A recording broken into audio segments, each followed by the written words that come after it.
নমস্কার, কেমন আছো সবাই? আজকে পাকা চালের পিউরি দিয়ে প্রেসার কুকারে করে কেক বানিয়েছি, আর সেটাই তোমাদের সাথে শেয়ার করছি। ভিডিওটি শেষ পর্যন্ত দেখতে থাকো।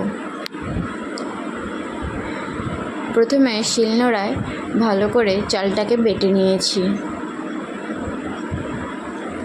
চালটা খুব সুন্দরভাবে আমার গুঁড়ো গুঁড়ো করে বাটা হয়ে গেছে। এরপর একটা পাকা তালকে ছাড়িয়ে নিচ্ছি। এবার এটা থেকে তালের পিউরিটা কিভাবে বের করছি সেটা দেখতে থাকো তোমরা।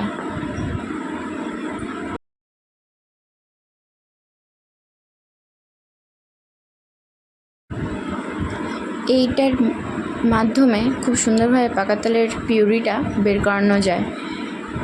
দেখো কত সুন্দরভাবে পাকা তালের পিউরিটা বের করানো হয়েছে। এরপর পাকা তালের পিউরিটাকে একটা জামের মধ্যে নিয়ে নিয়েছি।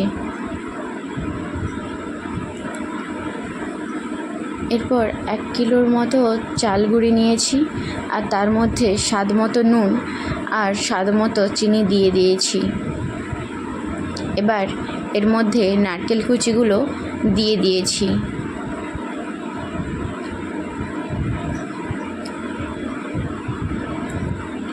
আর 2টো গোটা এলাচকে হাত দিয়ে থেতো করে দিয়ে দিয়েছি। এরপর নারকেল, চিনি, নুনটা আর এলাচটাকে ভালো করে চাল গুঁড়োর মধ্যে মাখিয়ে নিলাম। এরপর এর মধ্যে তালের পিউরিটাকে দিয়ে দিয়েছি। তালের পিউরিটাকে দিয়ে ভালো করে মাখিয়ে নিয়েছি।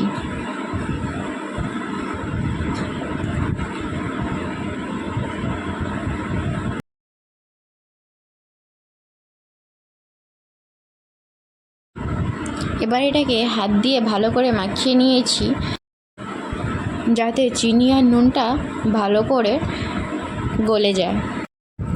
এটা আমার ভালোভাবে মাখানো হয়ে গেছে। এরপর প্রেসার কুকারের মধ্যে একটু সাদা তেল দিয়ে ভালো করে মাখিয়ে নিয়েছি।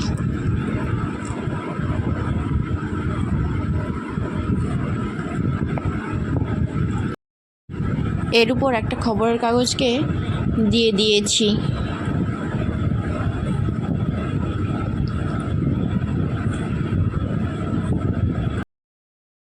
এবার এই তালের কেকটা আমি এর মধ্যে দিয়ে দিচ্ছি।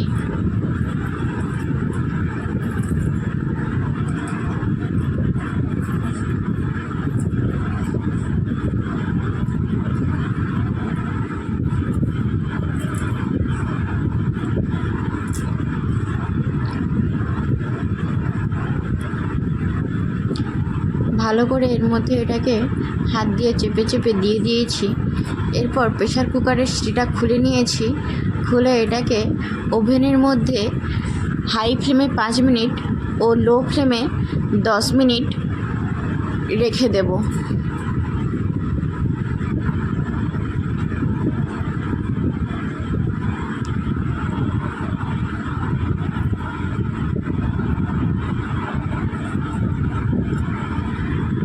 তালের কেকটা আমার সম্পূর্ণভাবে তৈরি হয়ে গেছে।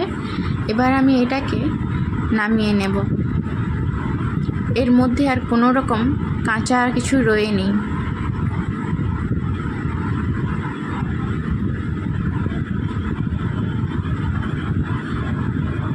দেখো কত সুন্দরভাবে এটা বেরিয়ে এসেছে, একদম কিন্তু নিচে লেগে যায়নি। তোমরাও চাইলে বাড়িতে এভাবে বানিয়ে ফেলতে পারো। খুবই কম সহজে বানানো যায়।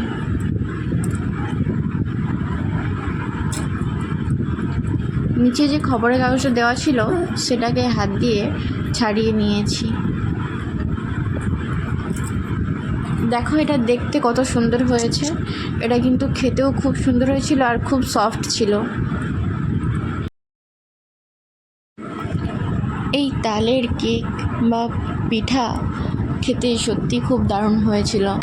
তোমরাও কিন্তু বাড়িতে একবার হলে ট্রাই করো। ভিডিওটি শেষ পর্যন্ত দেখার জন্য অসংখ্য ধন্যবাদ। আর হ্যাঁ, অবশ্যই লাইক কমেন্ট শেয়ার করতে ভুলো না বন্ধুরা। দেখা হচ্ছে পরের একটি ভিডিওতে। আজকের মতো টাটা।